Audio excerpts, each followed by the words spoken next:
Basi tutakuwa na somo letu ambalo lina kichwa kinachosema uhodari na moyo wa ushujaa unahitajika katika utumishi. Uhodari na moyo wa ushujaa unahitajika katika utumishi. Maandiko yetu ya somo tutaangalia kwenye kitabu cha Joshua. Taanza ile Joshua sura ile ya kwanza mstari wa kwanza mpaka ule wa 8. Nitasoma. Ikawa baada ya kufa kwake Musa mtumishi wa Bwana, Bwana akamwambia Yoshua mwana wa Nuni, mtumishi wa Musa, akasema, Musa mtumishi wangu amekufa. Haya basi ondoka, vuka mto huu wa Yordani, wewe na watu hawa wote, mkaende hata nchi niwapayo wana wa Israeli. Kila mahali zitakapo kanyaga nyayo za miguu yenu nimewapa ninyi, kama nilivyo mwapia Musa, tangu jangwa hili na mlima huu Lebanon mpaka mto ule mkubwa, mto Frati, nchi yote ya Wahiti, tena mpaka bahari ile kubwa upande wa machweo ya jua. Hapo ndipo patakuwa paka wenu. Hapatakuwa na mtu yoyote atakayeweza kusimama mbele yako siku zote za maisha yako. Kama nilivyokuwa pamoja na Musa, ndivyo nitakuwa pamoja na wewe. Sitakupungukia wala sitakuacha. Uwe hodari na moyo wa ushujaa, maana ni wewe utakayewarithisha watu hawa nchi niliyowapia baba zao kwamba nitawapa. Uwe hodari tu na ushujaa mwingi. Uangalie kutenda sawa sawa na sheria yote aliyokuamuru Musa mtumishi wangu. Usiache kwenda mkono wa kuume wala wa kushoto, upate kufanikiwa sana kila uendako.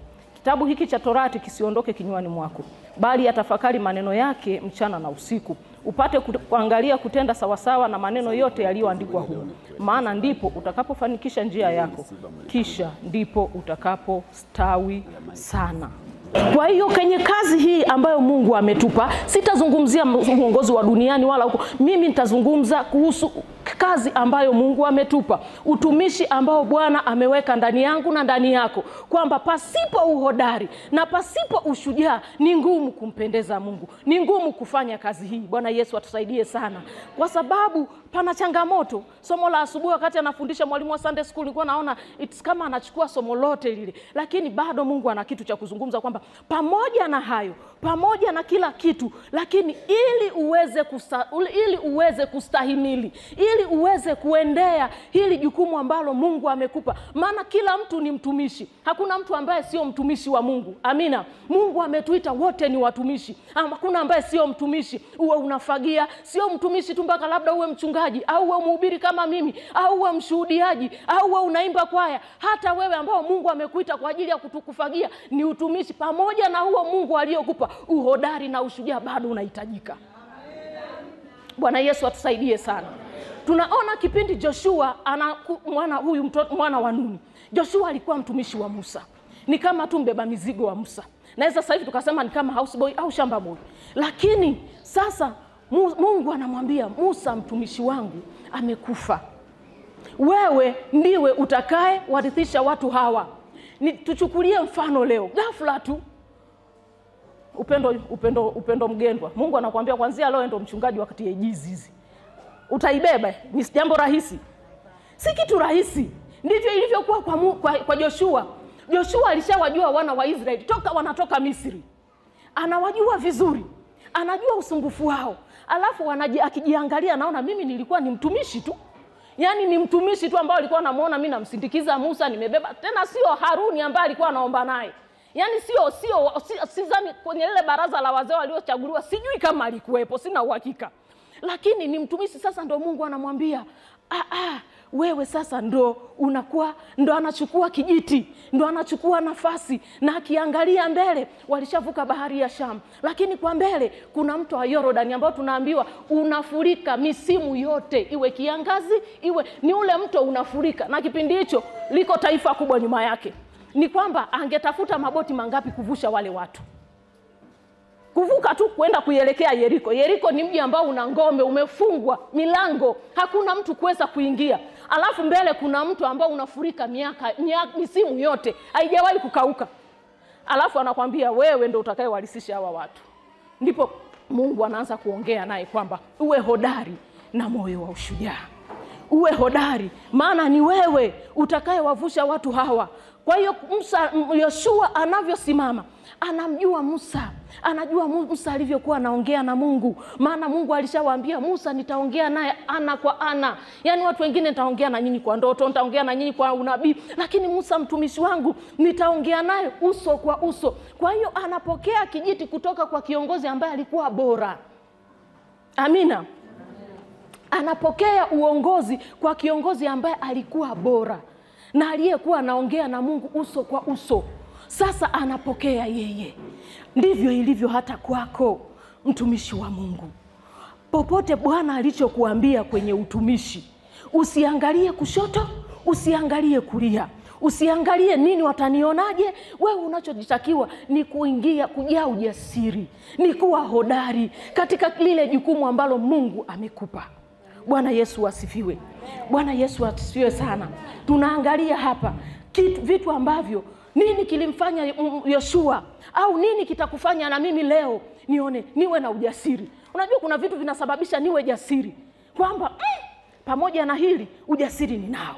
Nini kinachotupa ujasiri? Jambo la kwanza, hakikisha Mungu amesema na wewe. Hicho kinakupa ujasiri. Mungu anamwambia Yoshua kabla wana wa Israeli hawajaingia ule mji, Mungu alishamwambia Musa, hutoingia kwenye nchi ya ahadi. Na Musa kwenye Kumbukumbu la Torati 31 ule mstari wa 7 tayari anamkabidhi kijiti Yoshua, anamwambia uwe hodari na moyo wa ushujaa. Haya maneno ambayo Mungu alikuwa anamwambia Yoshua, Musa tayari alishamwambia Joshua kwamba wewe ndio utakaye wavusha watu hawa, wewe ndio nakuachia kijiti. Lakini Biblia haisemi toka kipindi Musa anamwambia hivyo Joshua mpaka Joshua anavyokuja kuwalisisha wana wa Israeli au anavyopokea kijiti. Hatujajua ni muda gani Mungu alinyamaza, lakini hapa tunachoona kinachomtia Joshua ujasiri, alimsubiri Bwana. Mungu ndo anamwambia sasa, naam, mtumishi wangu Musa amekufa. Maana wana manabii Musa alivyopotelea walienda kumtafuta kwamba labda amefanyaje. Lakini hapa sasa Mungu anamwambia Joshua, mtumishi wangu Musa amekufa. Nyanyuka wavushe watu hawa. Bwana Yesu asifiwe. Kwa hiyo lolote unalojua atataka kulifanya, hakikisha Mungu amesema na wewe. Usikurupuke mtumishi. Usikurupuke, usitegemee muhemko. Nawezekana kuna siku moja ulifanya jambo ukasifiwa, basi ule muhemko wa siku moja ukakubeba. Je, huduma ya Mungu ni lifetime. Yaani ni maisha. Haina leo likizo, haina kwamba mimi nimechoka. Ukiona umechoka, unajitafutia matatizo mwenyewe. Kazi ya Mungu ni ya milele mpaka utakapotwaliwa. Hakuna muda wa kupumzika. Yaani wewe, kazi za serikali zina kikomo, miaka 60 unastaafu, au kiamua kuacha unaacha. Lakini kazi ya Mungu hakuna kuacha. Amina. Kazi ya Mungu haina muda. Kazi ya Mungu haina kipindi. Madam, ndio maana nasema kinachokupa ujasiri, hakikisha unalofanya Mungu amesema. Amen. Bwana Yesu asifiwe. Hakikisha Mungu amesema. Bwana amesema na wewe. Mungu anamwambia Yoshua, uwe hodari na moyo wa ushujaa, maana wewe ndio utakayewarisisha watu hawa nchi hii ambayo ninakupa uiendee, kwamba si mtu yoyote. Bwana Yesu asifiwe. Bwana Yesu asifiwe. Ustahimilivu unahitajika kwenye kazi ya Mungu. Subiri mpaka aseme na wewe. Joshua hakukurupuka. Musa alivyokufa tu hakunyanyuka kaondoka. Hakunyanyuka kajianzilishia safari. Hakunyanyuka akasema ngoja tu nijifanye maana si ameshaniambia Musa. Sasa ameshanipa mamlaka. Alisubiri, alitulia, akamwambia Mungu. Hatujui kama alikuwa anaomba, Biblia haituambii hayo, lakini tunaona Mungu sasa anaingilia kati. Nawezekana Yoshua alikaa kimya, ndio maana Biblia inasema Mungu akamtokea Yoshua, akamwambia mtumishi wangu Musa sasa hayupo, msitegemee kwamba atarudi. Kwa sababu ameondokea mlimani, hatujuagi, hakuna anayejuaga Musa alizikwa na nani. Anajuaga Mungu mwenyewe alikomzika, hakuna anayejua kaburi la Musa. Kwa hiyo sasa walikuwa na matumaini kwamba atarudi. Lakini ndio hapa Mungu anamwambia Joshua, inuka. Jambo unalotaka kufanya mpendwa, hakikisha Bwana amesema na wewe.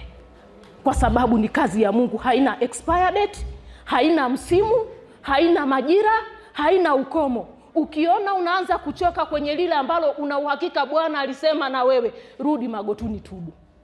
Kwa sababu unakataa kazi aliyekutuma. Kazi ya Mungu haina kwamba nitakuandikia leo, Mungu mimi leo nimechoka hii kazi. Unakaa tu nyumbani kwako unaandika barua, sijui unamwandikia mchungaji, mimi leo kuanzia tarehe fulani mwezi wa 10 sio mwenyekiti tena wa mama au sio katibu. Wewe kazi ya Mungu wewe mtu anayekupa pumzi ndio unaanza kumwandikia barua? Utampa mchungaji unafikiri atakataa? Atapokea. Akiweka chini akalilia machozi. Mpendwa, rudigi madhabahuni. Kazi ya Mungu ni kazi ya lifetime. Ile huduma aliyokupa Mungu ni ya milele. Hivi vyeo vingine sijui mwenyekiti tutakaa siku 2-3 atapokea mtu mwingine kwa sababu tunachaguliwa, lakini kuna ile Mungu aliyoweka ndani yako. Fanya usafi kila siku kanisani. Deki kila siku. Mungu amekuweka huduma kila siku, nenda kafanye shughuli 1, 2, 3 kanisani. Usipofanya unakosa amani. Ukiona unaanza kuacha, rudi magotini. Bwana huwa hatumgomei kazi. Maadamu amesema na wewe, maadamu amekutuma, maadamu amekuambia, please, kazi ya Mungu sio ya kuchezea. Kila kitu alichokiweka Mungu ni cha thamani mno kwako. Kile kitu alichokuitia akakutoa gizani kule, akakutoa kwenye machafuko ya Kimisri, akakutoa kwenye tamaa mbaya, akakutoa kwenye ugomvi. Mwingine ulikuwa unavuta bangi, akakuleta humu ndani. Ana haja na wewe mpendwa. Sio kazi ya kusema nitaacha siku 2-3. Mimi kichoka naacha. Mimi kwanza mtu anibabaisha. Kazi ya Mungu kwanza ni ya machozi. Unaamka siku zingine unalia, bado unasema Bwana ndio. Bwana Yesu atusaidie sana.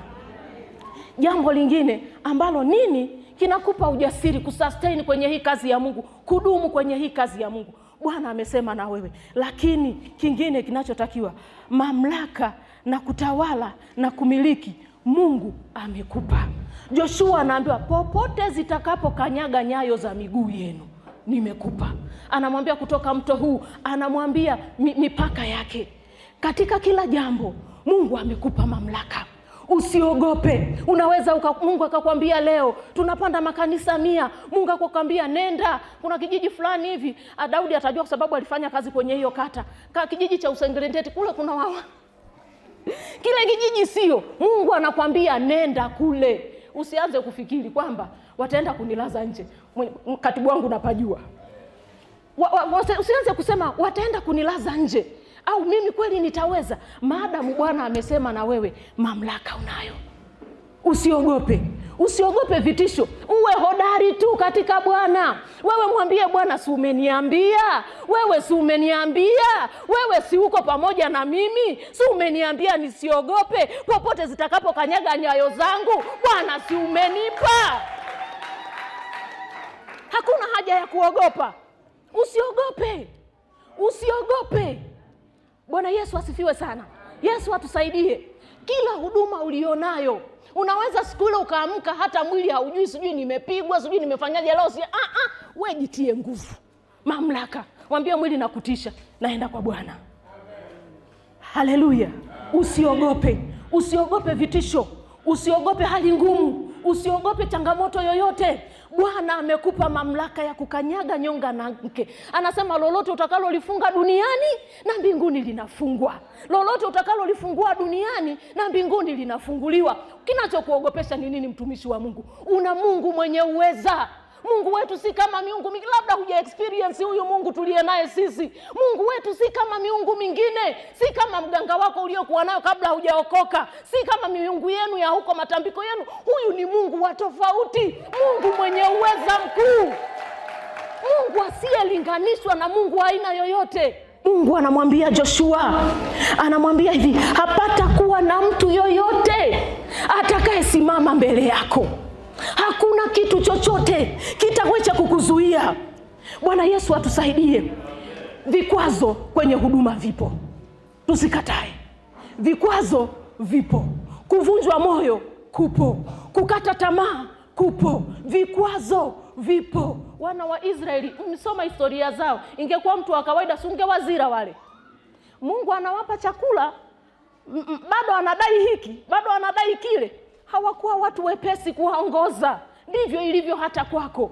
Kitu alichokiweka Mungu ndani yako kitakuwa kina vikwazo tu, kitakuwa vina vipingamizi tu, kitakuwa kuna malumbano tu. Kuna saa zingine unavunjika moyo. Kuna saa zingine kabisa mtu ambaye ulijua kabisa labda mimi mwenzenu nimeenda hapa kwa Chezalina nalia, mama nimeumizwa na jambo 1 2 3. Fwana kuangalia mbia shauri yako. Na unasema yani kama tu kiongozi Chezalina, yani au umeenda kwa mama Mketo pale, kama tu mzee wa kanisa kaniambia hivi, mimi kuanzia leo basi. Kwani wakati anakuambia, wakati Mungu anakutuma alimshirikisha yule mama pale? Kwenye kazi ya Mungu ni wewe na Mungu. Ni wewe na aliyekutuma. Ni wewe na aliyekupa assignment. Usiangalie, ndio maana kuna sehemu zingine anakuambia usiangalie kushoto, tutaenda huko mbele, nisifike mbele. Lakini mimi ninachotakia kuambia kwamba kwenye kazi ya Mungu vikwazo vipo. Vikwazo vipo. Havita kusababisha usivuke mbele. Wewe angalia kusudi uliloitiwa. Bwana Yesu asifiwe. Na chochote chenye upinzani, jua kina utukufu mkubwa. Ukiona kitu chochote ambacho una 100% Mungu amesema na wewe, na ukaona kuna upinzani, jua ushuhuda wake sio wa kitoto. Mungu anatupa saa zingine madarasa ya kutukomaza. Saa zingine tunapita ili Mungu atupime ushujaa wetu. Sasa tunaona ushujaa ni kufanya vitu vya hatari, sio vitu vya vyepesi. Tunawaona mashujaa wale wa Daudi. Daudi anasemaje? Natamani kunywa maji kwenye kisima fulani ambacho ilikuwa Sauli amelala pale na jeshi lake na makomando. Yani mtu leo akwambie kwamba yani natamani ningekula kuku aliyeko mezani anakokaa Samia ale. Ulinzi ule utapita. Sinahitajika mtu aliyejitoa ufahamu. Ndivyo ilivyokuwa, ndio inavyotakiwa shujaa katika Bwana. Ni kufanya vile vitu vya hatari ambapo kwa akili za kibinadamu sio rahisi. Wale watu wanamwambia mashujaa wale wa Daudi wanamwambia, "Bwana si tunaenda." Daudi anawaangalia mara 2. Wako serious. Walienda na walikuja na yale maji. Daudi hakunywa. Biblia yangu inavyosema, hakunywa kwa sababu watu waliriski. Ndivyo inavyotakiwa kwenye kazi ya Mungu. Sio kitu kidogo tu wewe umevunjika moyo, kitu kidogo wewe umekuwa uji, kitu kidogo wewe unalia. Lia, futa machozi, kazi ya Bwana inaendelea. Ni lifetime, yani ni maisha. Yani kazi ya Mungu wapendwa, ni maisha. Madamu amekutoa gizani akakuleta humu ndani, yeye ni punda wewe ni punda tu. Bwana tu ana haja na wewe. Haina kikomo. Kwa hiyo jua kwamba pamoja na kwamba Bwana yuko pamoja na mimi, hakuna atakayesimama mbele yangu. Pamoja na vikwazo nitavuka kwa sababu niko na Bwana. Pamoja na changamoto nitavuka kwa sababu Biblia haijidanganyi. Mungu wetu ni mwaminifu sana. Popote zitakapo kanyaga nyayo zako, hakuna atakayesimama. Hakuna atakayesimama mbele yako. Wewe kitu kidogo tu umekata tamaa. Kitu kidogo, tunaona ibada ya asubuhi ya Sunday school, Stefano anapigwa mawe, bado anashuhudia. Anapigwa jiwe la mdomoni, meno yanang'oka, bado anashuhudia. Wewe neno moja tu dogo hivi, unaanza kusema mwenzenu. Kazi ya Mungu ina vikwazo ndugu yangu, si tambarare. Si tambarare kama tulivyokuwa tunaimba Sunday school tukiwa watoto, tambarare. Sio. Ina milima, ina mabonde. Lakini ukiona kuna upinzani, jua kuna ushuhuda wa kishujaa. Kuna ushuhuda wa kishujaa ambapo Mungu anasema yes. Unafikiri Mungu mpaka anajivunia Ayubu ilikuwa ni kazi ndogo? Ni shujaa. Alifanya vitu mpaka anasema nalitoka tumboni mwa mama yangu sina kitu na nitarudi. Jina la Bwana libarikiwe. Tunapita hatujafika huko sisi. Tusidanganyane. Hakuna aliyefika kiwango cha Ayubu cha kufa watoto wote na mali yote na wewe mwenyewe kugua. Hakuna aliyefika. Kuna aliyefika humu? Hamna. Sisi ni mauzi madogo tu. Hakuna kitakachosimama mbele yako. Neno la Mungu linakuambia asubuhi ya leo, usiogope. Jaa ujasiri katika Bwana. Usiogope. Hakuna kitakachosimama mbele yako. Hivyo ni vitu tu vya kukutia ujasiri. Hivyo ni uone tu kwamba yes, sasa kumbe Mungu amenifanya niwe shujaa. Kumbe hivi vipo. Wewe kaza mwendo. Bwana Yesu asifiwe. Jambo lingine ambalo nini kinakufanya tuwe jasiri. Bwana Yesu atusaidie sana. Bwana Yesu apewe sifa.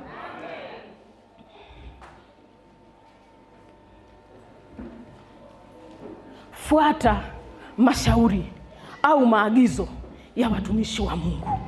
Hapa pana changamoto wapendwa. Mungu anaongea na Joshua tena kwa usahihi. Anamwambia hivi kwenye ule mstari wa 7. Maneno, shika maagizo yote. Uwe hodari tu na ushujaa mwingi. Uangalie kutenda sawa sawa na sheria yote aliyokuamuru Musa mtumishi wangu. Anakuambia yale aliyokuambia Musa mtumishi wangu, yazingatie, yashike, yatendee kazi. Bwana Yesu asifiwe watumishi wa Mungu.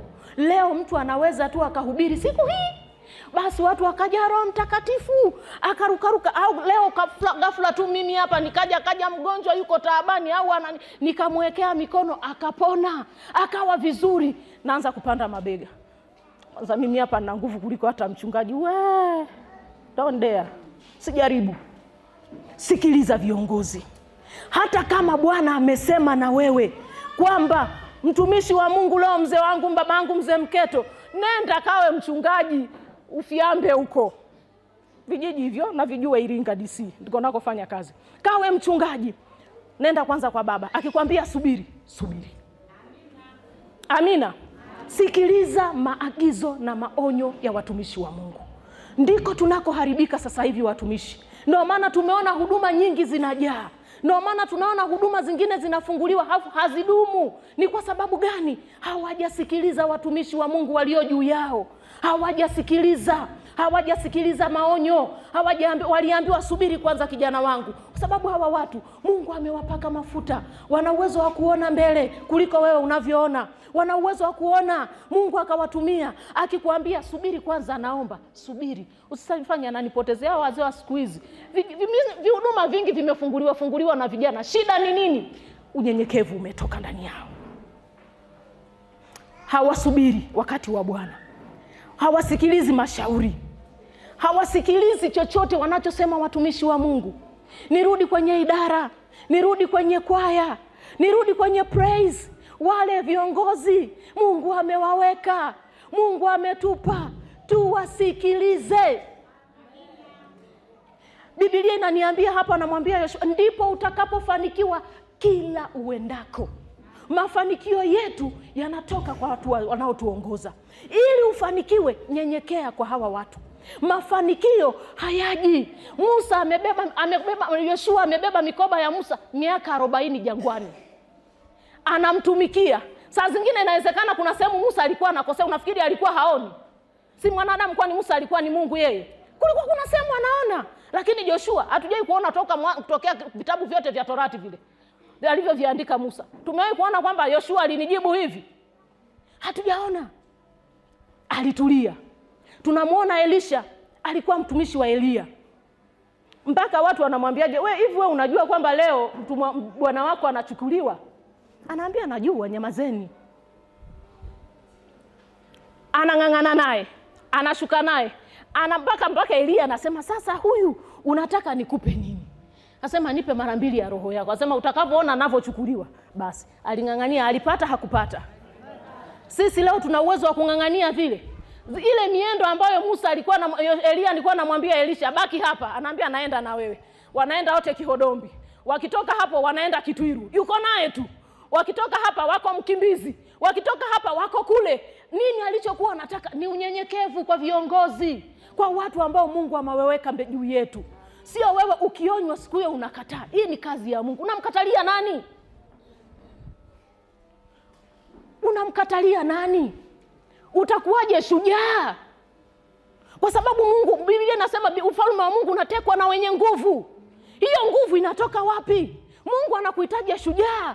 Tunamuona Yesu amesimama. Hakukaa. Juzi mchungaji alikuwa anatuambia. Hakukaa kati Stefano na Yesu, ilibidi asimame ampokee shujaa. Sasa wewe anaenda kukupongeza kwa kipi?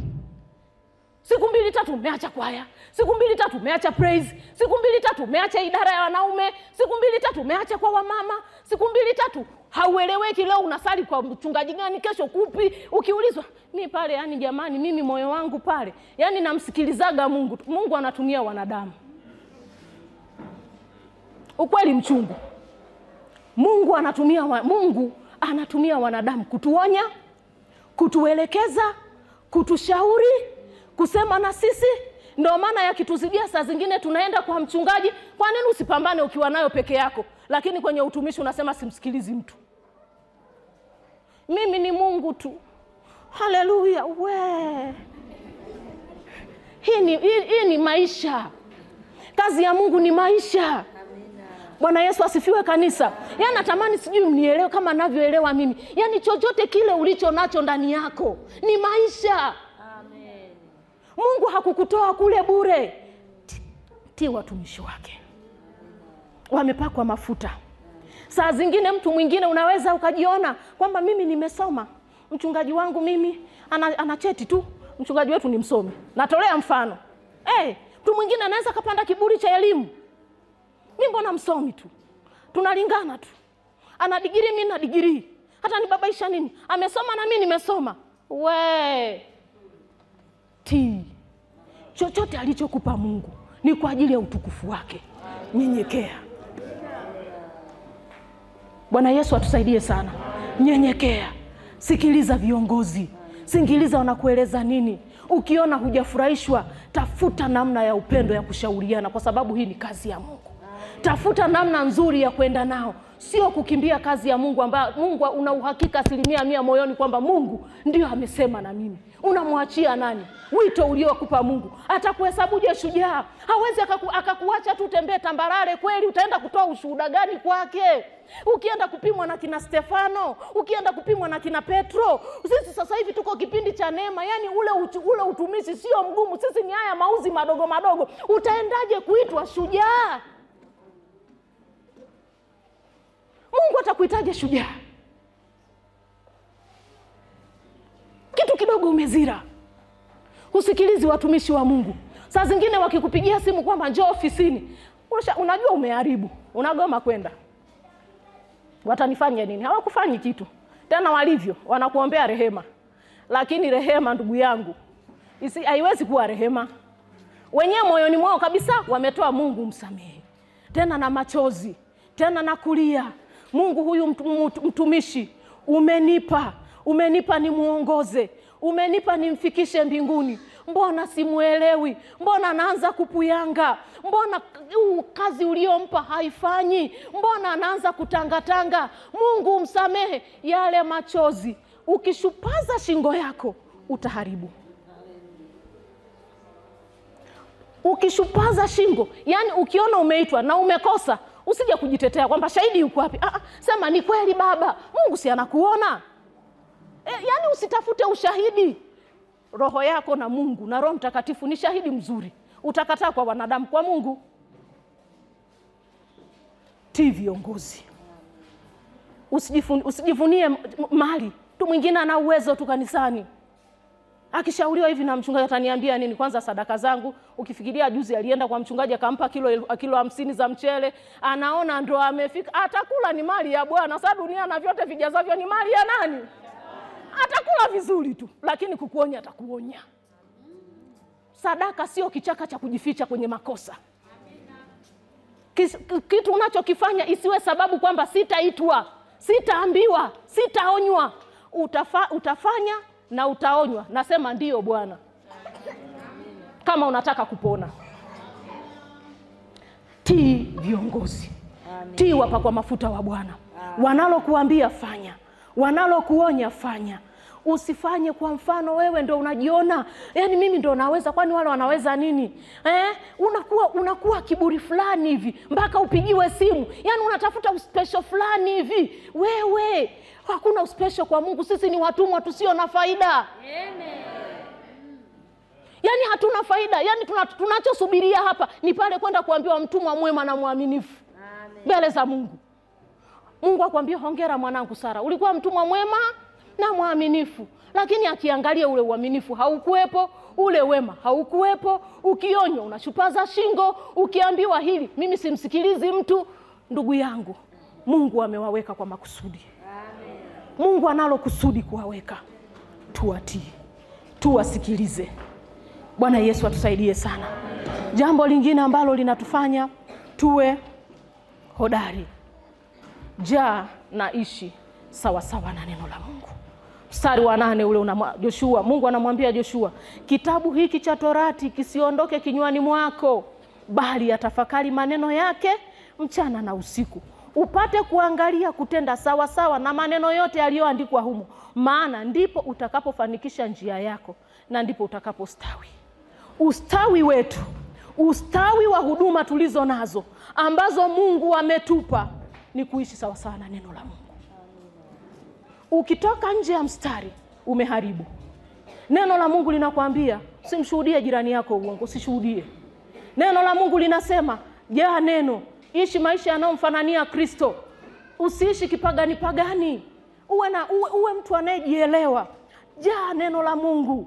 Joshua anaambiwa kitabu cha Torati. Tunajua kabisa Joshua kile kitabu miaka yote 40 alikuwa anatembea nayo. Alikuwa anaambiwa, alikuwa anakijua, lakini anaambiwa kisiondoke kinywani mwako.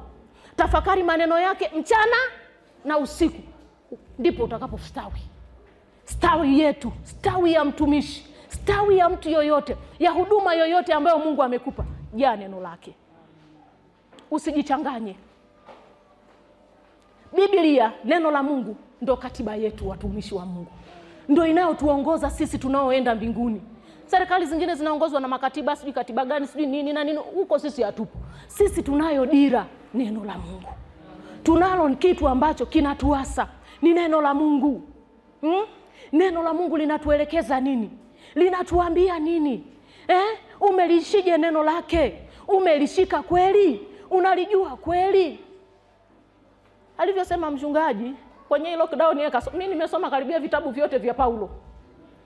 Yaani ilikuwa nikiamka, nilikuwa usingizi ukikata usiku, nasoma Biblia, utasikia tu, na sisi tulikuwa ukanda wa Gaza. Unasikia kabisa mgongoni tu.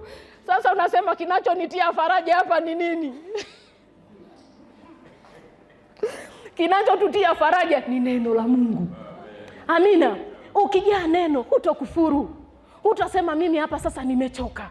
Biblia inakwambia songa mbele. Unasoma kitabu cha Joshua unaambiwa usiogope. Uwe hodari tu na moyo wa ushujaa, ndipo utakapostawi. Bwana Yesu asifiwe sana. Stawi ya ustawi. Ustawi sijajua kwa Kiswahili.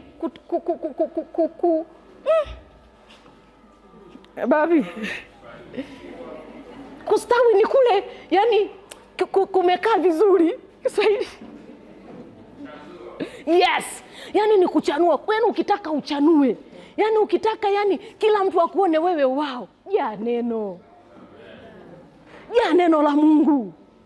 Mtu akikusemesha tu namjibu sasa na neno. Kwa sababu Biblia inasema kimtokacho mtu kilicho ujaza moyo. Hauwezi ukatoka tusi wewe mdomoni mwako kama umejaa neno. Huwezi ukatoka masengenyo moyoni mwako kama kumejaa neno. Biblia inamwambia Yoshua, uwe hodari tu na moyo wa ushujaa. Nini kinachokuvunja moyo? Nini kinachokukatisha tamaa kwenye huduma? Nini kinachokufanya uanze kugeuka na kuangalia kule nyuma ulikotoka? Nini kinachokushawishi kwamba kule kulikuwa bora zaidi ya hapa? Nini kinachokufanya sasa hivi uone kwamba naanza kukata tamaa? Ni mambo ya dunia? Ni changamoto hizi? Ni kukosa tu chakula? Ni kusemwa tu maneno mawili? Hata ungesemwa dunia nzima ikajua. Kwani shida iko wapi? Yusufu, Misri yote ilijua mbakaji. Misri yote ilijua mbakaji. Ilimfanya atoke miguuni kwa Bwana. Aliacha kumtumikia Mungu? Hakuacha. Wewe fikiria, wewe anajua tu Mama Chezalina na yule pale, basi imetosha. Unaanza kunungunika. Wenzio nchi nzima ilijua yule kijana wa Kiebrania mbakaji. Ila bado alisimama na Mungu. Maadamu huku ndani hakuna shida. Kama huku ndani kuna shida, rudi kwa Bwana. Bwana Yesu atusaidie. Nini kinachokufanya uone huduma ni ngumu? Nini kinachokufanya huduma iwe kazi kwako, uione ni kazi? Biblia inatuambia kitabu hiki cha Torati kisiondoke kinywani mwako. Neno la Mungu lisitoke. Neno la Mungu lisipunguke kwako. Neno la Mungu lisiishe ndani kwako. Jaa kila wakati, jaa kila saa, ndipo utakapostawi. Sitawi yetu ni neno la Mungu. Stawi yetu ni kuwasikiliza hawa. Ndio maana kwenye hayo mambo mawili alisema ndipo utakapofanikiwa sana. Kuna neno sana pale. Na huku kwingine anasema ndipo utakapostawi kila uendako. Mpendwa, usiache kazi ya Mungu kwa sababu ya changamoto. Huwezi kuitwa shujaa kwa kukimbia vita. Vita haikimbiwi, vita inapigwanwa. Vita vyetu ni vya roho. Vita vyetu ni vya roho. Vita vyetu si vya damu, si kwa kushika mitutu sisi. Vita haikimbiwi. Vita ni kukaa front line, ni kukaa mstari wa mbele kwenye uwanja wa vita. Nini kinachokufanya? Mungu atakusifuje kama shujaa.